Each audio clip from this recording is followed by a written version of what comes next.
I got started in music, I think when I was 3 or 4. My mom has this picture of me playing the trumpet. And I just set it on the floor, and it was probably the size of my whole body. Then the piano. Actually, I think there are a couple of albums out I did when I was 14, floating around somewhere. Didn't start excelling again until the late teens. I met a family, the Kansas Tracy family. They were a family of musicians, so my first band was doing 40s and 50s jazz music. Oh yeah. Probably one of the biggest influences had to be Phil Keaggy. But he actually made me quit the guitar. I thought I was getting pretty good, you know. I'd been playing the guitar for about, I think 6 months, and then I was in a band, and then I started making money and started doing stuff, and then it's like, you know what, I'm pretty decent on the guitar now. And then I heard Phil Keaggy. It's like, no, you're not. No, you might as well just give up. You can go drive a bus now. But I found a lot of inspiration from a lot of local guys. Because, I mean, you listen to the guys on the radio and you hear some pretty decent musicians, but it's like Rufus Harris is a really good guitar player. Dave Hamilton is an awesome musician.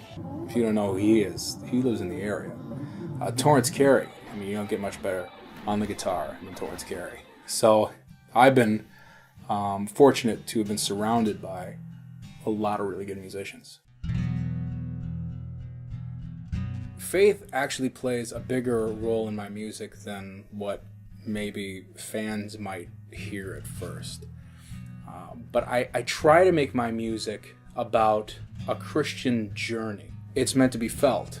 It's meant to be relational. And I think there's nothing worse when listening to music when you can tell that the person singing the words doesn't care.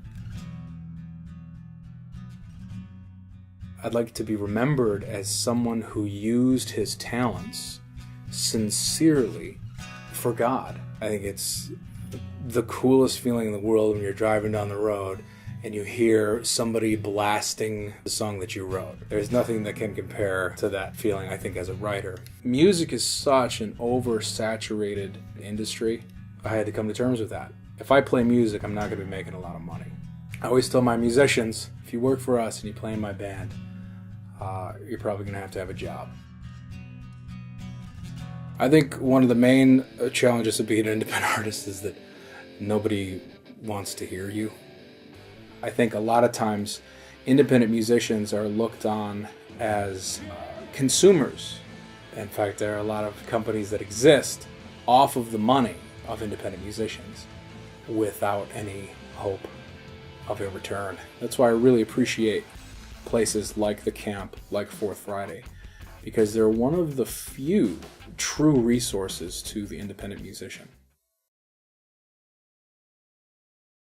You're watching AaronGTV. AaronGTV started out as just a goofy online TV show.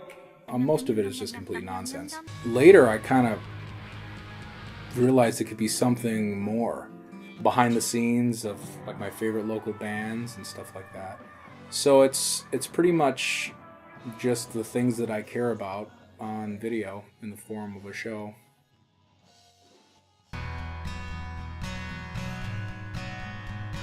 Really, I hope that when people listen to the music, they'll be able to connect. That people can use it as a tool to bring them out of whatever darkness they're in now. And obviously it's not going to do that for everybody.